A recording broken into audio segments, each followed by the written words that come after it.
What if the mirror in your hotel room didn't just show you, but showed you the last guest's death? What if the motel mirror kept every soul that ever looked inside? And what if an elevator took you to a floor that doesn't exist? Tonight, you'll hear 3 true horror stories that will haunt you forever. Hello everyone. Before we start, make sure to like and subscribe to the channel and leave a comment with Wario or From and what time you're watching. That way, YouTube will keep showing you stories just like this one. Now, let's begin. The presidential suite at the Grand Belmont Hotel wasn't just expensive, it was cursed. Guests whispered about a mirror that reflected more than your own face. A mirror that revealed the final moments of those who had stayed before you. On the night James Foster checked in, he thought those stories were just urban legends. But by dawn, he wasn't so sure anymore. James Foster, a 34-year-old corporate attorney from Boston, had traveled countless times for work. But this trip to New Orleans felt different from the beginning.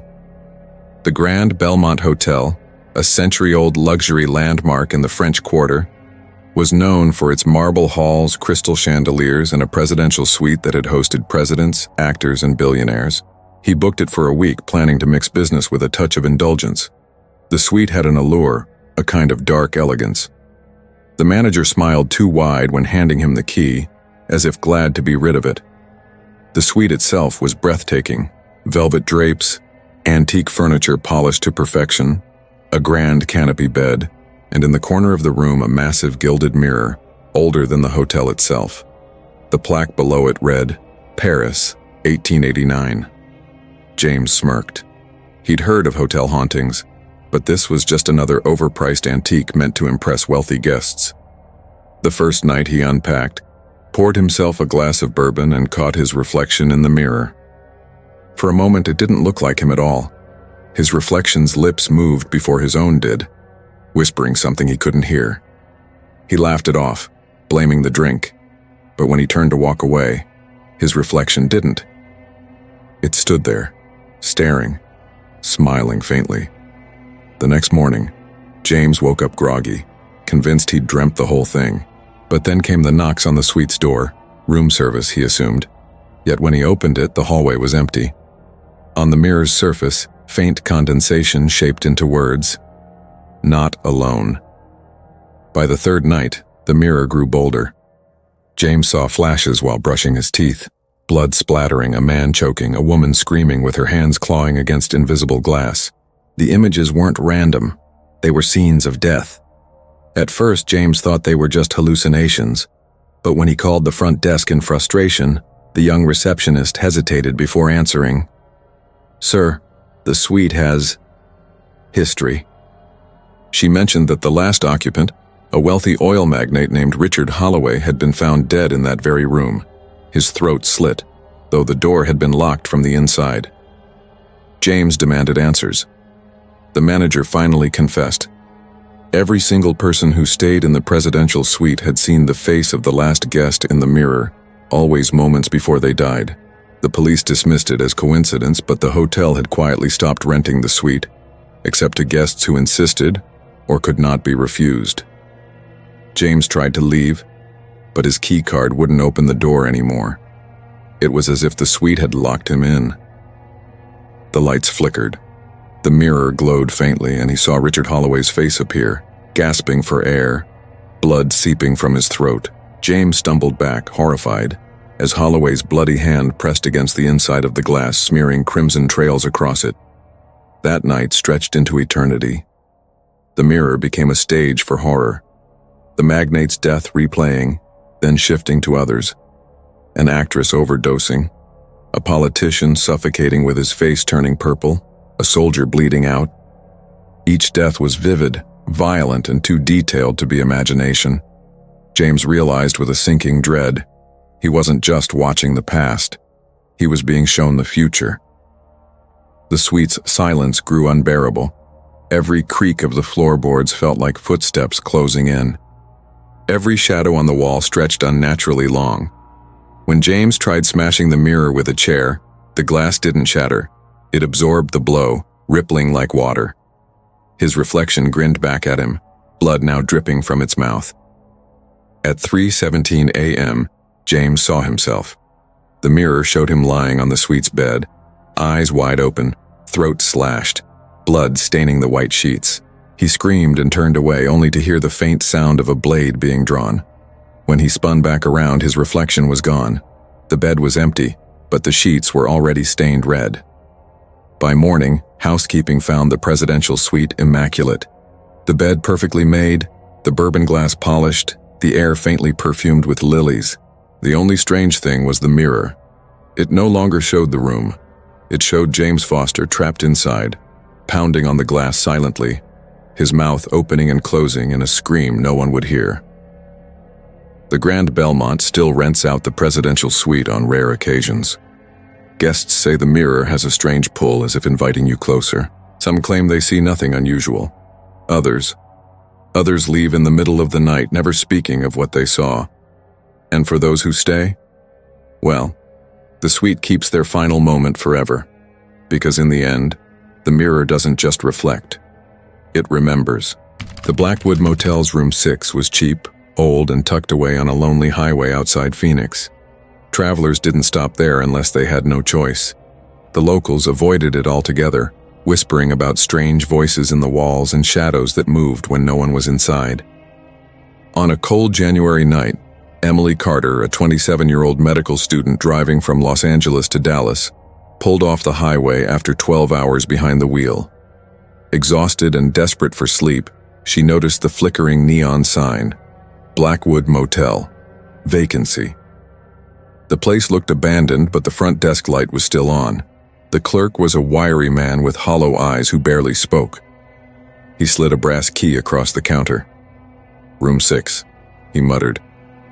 Emily tried to smile, but he never looked up from the desk. When she asked about Wi-Fi, he only said, "Don't use the mirror after midnight." Room 6 was shabby but serviceable. Faded carpet, a stained armchair, and in the corner an oval mirror framed in tarnished silver. Emily laughed at the warning. It was probably just some old local superstition meant to spook tourists. But at 12:14 a.m., she woke to the sound of whispering. At first, she thought it was the TV left on in another room, but the voice was inside her own. She sat up, realizing it was coming from the mirror. Slowly, she turned her head. Her reflection wasn't asleep in bed. It was standing right next to the mirror, grinning at her with hollow black eyes. Emily froze, heart pounding. She tried to rationalize. It had to be exhaustion, maybe a dream. But the reflection raised its hand slowly, and she swore she felt a cold rush on her own skin. Then it mouthed words she couldn't hear, pressing its pale fingers against the glass. Panicked, she grabbed her phone and dialed 911. The call connected, but all she heard was her own voice whispering back, "You shouldn't have looked." The lights in the room cut out. Darkness swallowed everything, except for the glow of the mirror. Now, it didn't just show her. It showed dozens of others, previous guests, faces pale, and eyes sunken, all clawing from the inside of the glass as if begging to get out. Emily tried to leave, but the door wouldn't budge. She pounded and screamed, yet the hallway stayed silent. Behind her, the mirror began to hum, vibrating low like a heartbeat. The voices grew louder, overlapping, crying, chanting, screaming. And then she saw herself again, but not alive. Her reflection lay on the carpet, throat twisted unnaturally, blood pooling beneath her. Her real body trembled as her reflection's lifeless eyes stared through her. By dawn, room 6 was empty. Her car still sat outside, her bags untouched. The maid who entered later swore the bed was perfectly made, but the mirror was warm to the touch, as if someone had pressed their face against it all night. Locals say room 6 doesn't just trap you, it keeps you. Some nights, travelers report hearing screams through the thin motel walls. Others claim the mirror glows faintly even when the lights are off. And if you dare to stay there past midnight, the next face that joins the collection inside might be yours. Because at the Blackwood Motel, the mirrors don't just reflect, they collect. When people in Chicago spoke of the glass elevator at the Harrington Tower, they never did so above a whisper. The luxury high-rise, built in the 1920s, was once the tallest building in the city. It had everything: grand ballrooms, velvet lounges, and its famous all-glass elevator that gave guests a breathtaking view of the skyline. But the elevator had another reputation, one that had nothing to do with beauty. They said if you rode it alone after midnight, the elevator would stop on a floor that didn't exist. Ethan Miller, a 29-year-old architect, didn't believe a word of it. He just moved into the Harrington after a promotion at his firm. The tales of the phantom floor were nothing more than ghost stories for bored residents, he thought. But that first week, working late and coming home at 12:37 a.m., he decided to test it. The lobby was quiet, the doorman half asleep. Ethan pressed the button for the glass elevator, grinning to himself. The doors slid open with a hiss, revealing a spotless, mirrored cabin with brass railings. He pressed 12, his floor, and watched the city lights glitter beneath him as the elevator glided upward. At floor 7, the cabin shuddered. The panel lights flickered. Ethan frowned, pressing 12 again. The elevator bypassed it. Then it bypassed 13, 14, and slowed. With a soft ding, the doors slid open. The number above the doors didn't read 12. It didn't read anything. Just a blank, flickering dash. Beyond the doors stretched a hallway drenched in shadow. The wallpaper peeled in long strips, the carpet rotten and damp. The air smelled of mildew and something metallic like blood. Ethan's stomach twisted. He hadn't pressed this floor. But something pulled at him, a pressure in his chest urging him to step out. Against his better judgment, he did. The hallway was endless. Every door was locked except one, room 1206. Its door creaked open by itself. Inside, the furniture was covered in dusty sheets, and in the middle of the room stood a chair facing the wall. Ethan's heart pounded. On the wall hung a mirror, cracked down the center. He approached, trembling. In the mirror, he didn't see himself. He saw a man in a tattered 1920s tuxedo, hanging by the neck from a ceiling beam. The man's body twitched, eyes bulging, rope cutting deep into his throat. Then the figure looked up directly at Ethan and whispered with a rasp, "Your turn." Ethan stumbled back, running out into the hallway. The door slammed shut behind him, and every locked door now rattled violently, as if dozens of people were trapped inside, pounding and screaming to get out. He sprinted back to the elevator. The cabin stood waiting, doors wide. He jumped inside, frantically pressing lobby. The doors slid shut. The panel lit up. B for basement. The elevator plunged faster and faster until Ethan thought his bones would break. When it finally stopped, the doors opened to a black concrete space. The basement smelled like rotting flesh. Shapes moved in the dark, hundreds of them, pale figures crawling on hands and knees, their mouths opening too wide, their eyes hollow sockets. They swarmed the elevator, hands slapping the glass, whispering in 100 overlapping voices, "Stay with us." Ethan screamed, hammering the buttons. The doors shut just in time.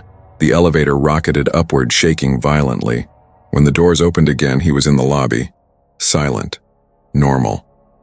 The doorman looked up lazily as if nothing had happened. But when Ethan turned to look at the mirrored walls of the elevator, he froze.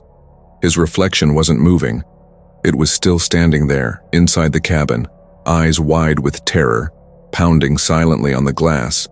The next morning, residents found the glass elevator empty, its brass railing smeared with handprints from the inside. Ethan Miller's apartment remained untouched, his belongings still neatly unpacked. But no one ever saw him leave the elevator. To this day, the Harrington Tower's glass elevator still runs at night. Residents whisper about the phantom floor.